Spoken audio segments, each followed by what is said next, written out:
আব্বুক যায় আমুক যায় কয়া দেবো আমি। তা যখন কইছে তুই যদি কোস তাহলে তো কাটিম, তোকে মারি ফেলাম। তুই মাদ্রাসা যাবো, মাদ্রাসা গেলি বস্তার ভেতর ঢুকি তো পুঁতি তুই তো সম্ভব।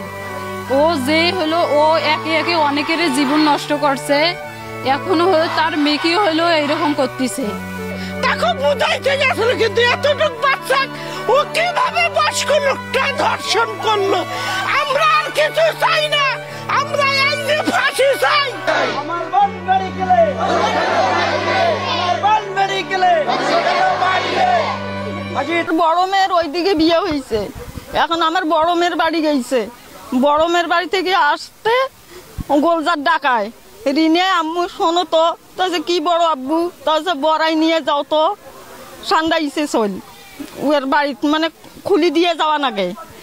এখন ঢুকছে, ঢুকের পর কস কি আও দরজা লাগাইছে, দরজা লাগাওছে। তার যখন কছে বলে বড় আব্বু দরজা খামার লাগাওছেন, বড় আম্মু কই তাহলে তোমার বইনের বাড়ি গেছে, তাহলে দরজা কেন লাগাইনেন, তাহলে ছাগল দুইটা বাড়ে যাইবে, তার জন্য আমি দরজা লাগাইলাম।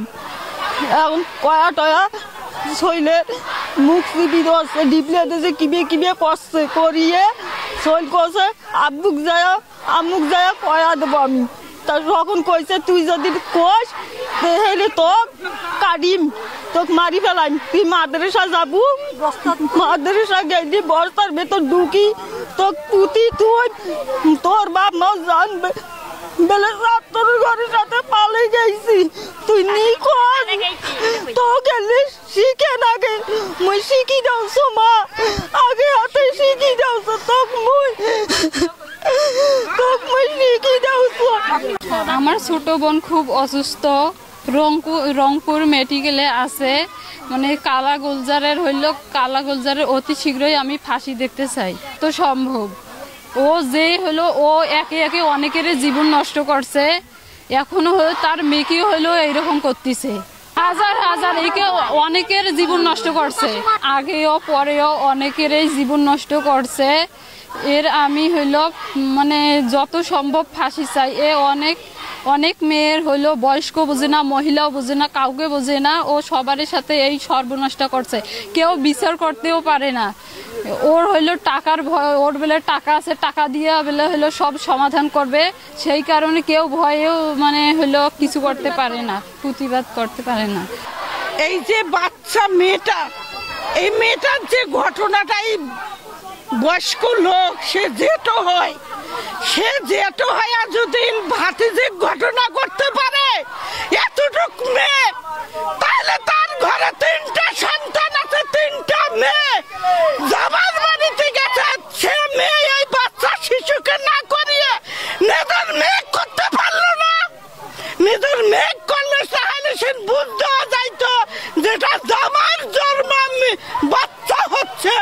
তাকে বুঝাইতে গেছিল কিন্তু এতটুক বাচ্চা ও কিভাবে বয়স্ক লোকটা ধর্ষণ করলো।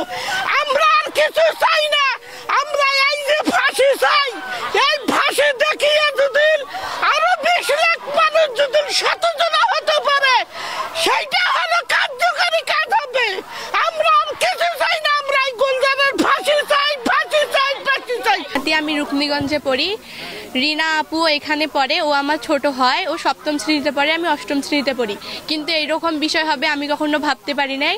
আমরা যদি এই সমাজে যদি সুরক্ষিত হতে না পারি তাহলে আমরা কবে সুরক্ষিত হবে। কিন্তু আমরা জানি যে এই সমাজের মানুষগুলো ভালো মনে হয়, কিন্তু মনটা কিন্তু ভালো নয়। মানে উপরে রাত দেখায় কি ভালো, কিন্তু এমন পশুদেরকে আমরা বাইরে চাই না। যে রিনা আপুকে যে ধর্ষণ করছে তার আমরা বিচার চাই। তাকে যদি আইনি ব্যবস্থা না নেওয়া হয় তাহলে তাকে যেন পাথর দিয়ে ছুঁড়ে মারা হয়। না হলে যদি উনি যদি আইনি থেকে যদি বের হয়ে যায় তাহলে উনি আবারও এগুলো কাজ করতে পারে। আমি রুকমিগঞ্জ মাদ্রাসার 7ম শ্রেণীতে পড়ি। আমার বোন রিনার এইরকম ধর্ষণ করছে, এই ধর্ষণের ফাঁসি চাই। তাই আমরা যেন সুরক্ষিত হতে পারি, সেই জন্য প্রশাসনের কাছে এই ধর্ষকের ফাঁসি চাই। আমি রুকমিগঞ্জ আহিয়াউল উলুম দাখিল মাদ্রাসার ছাত্র, ক্লাস 9ম শ্রেণীর ছাত্র। আমরা বৃহস্পতিবার যখন মাদ্রাসায় আসার পর আমরা শুনি যে 7ম শ্রেণীর আমাদের এক ছাত্রী বোন সে ধর্ষণ হয়েছে, তার ফাঁসি চাই। যদি ফাঁসি না দেওয়া হয় তাহলে পরবর্তী কাজ করার তার সম্ভাবনা অনেকটাই থাকে। শেখ মোহাম্মদ আশরাফ মোস্তফা, সহকারী শিক্ষক, রকুনিগঞ্জ AU দাখিল মাদ্রাসা। আমি গত বৃহস্পতিবার এসে শুনলাম যে এলাকায় একটা মেয়ের ধর্ষণ হয়েছে। সেই মেয়েটা আমাদের মাদ্রাসার, এই রকুনিগঞ্জ মাদ্রাসার ছাত্রী, 7ম শ্রেণীর ছাত্রী। তখন থেকে আমার মনটা খারাপ যে এটা কীভাবে ঘটলো। আমি চাই ধর্ষক যত বড় প্রতাপশালী হোক, ক্ষমতাশালী হোক, তার শরিয়ার বিধান যেটা পাথর ছুঁড়ে নিক্ষেপ, পাথর ছুঁড়ে তাকে হত্যা করা, অথবা বর্তমান সরকারের যে আইন তাকে ফাঁসির কাজটাকে ঝোলানো। আমি অত্র মাদ্রাসার সুপার, রকুনিগঞ্জ আহিয়াউল উলুম দাখিল মাদ্রাসা। গত বৃহস্পতিবার মাদ্রাসায় এসে যখন জানতে পারলাম যে মাদ্রাসার 7ম শ্রেণীর এক ছাত্রী তার পারিবারিক সূত্রে ধর্ষণের শিকার হয়েছে।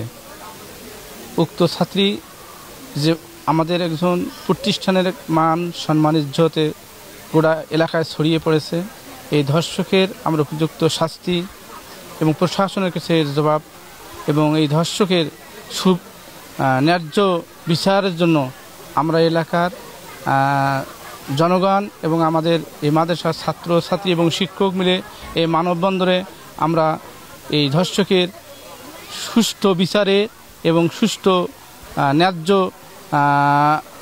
ফাঁসি হিসাবে আমরা তার প্রশাসনের কাছে জবাব চাই। আইকান এলা রংপুর। হ্যাঁ, আইকান একাডেমির সবচেয়ে বড় বৈশিষ্ট্য হলো এর শিক্ষক কোয়ালিটি। আইকান একাডেমিতে আমরা যারা রয়েছি সবাই এই রংপুর ক্যাডেট কলেজ থেকে আমরা পাশ করেছি। আইকান একাডেমির সাফল্যের আরেকটি রহস্য হলো এর ক্লাসরুম এনভায়রনমেন্ট। এই ক্লাসরুমটা আমাদের রংপুর শাখার একটি ক্লাসরুম। এই ক্লাসরুমে 1, 2, 3, 4 এভাবে 20টা সিটিং ক্যাপাসিটি রয়েছে। তাই আমরা ইচ্ছা করলেও একটা ক্লাসরুমে 20 জনের বেশি ছাত্রছাত্রী ভর্তি করাতে পারবো। একাডেমিতে যে সন্তানেরা আমাদের সাথে আবাসিকে থাকবে তাদের জন্য আমরা চেষ্টা করেছি একটা কমফোর্টেবল থাকার ব্যবস্থা করতে। আইকান একাডেমি ম্যানেজমেন্টের ক্ষেত্রে খুব গুরুত্ব দিয়ে থাকে। এই জন্য আমাদের প্রতিটা শাখা পরিচালিত হয় প্রাক্তন সেনা অফিসার দ্বারা। আমি কথা দিচ্ছি আপনার সন্তানকে ক্যাডেট কলেজ ভর্তি পরীক্ষার জন্য উপযুক্ত করে গড়ে তুলব আইকান একাডেমিতে। Icon academy, I can make it possible.